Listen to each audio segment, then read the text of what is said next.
Ka-chow.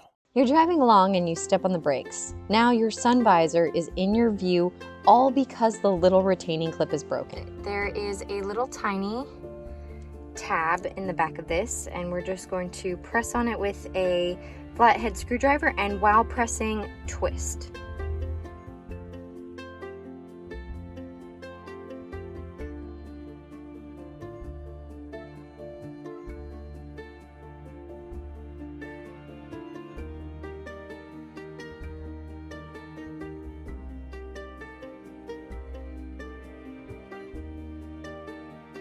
Thank you so much for watching. If you found this video helpful, please like, comment, and subscribe below so we can help other people find this video.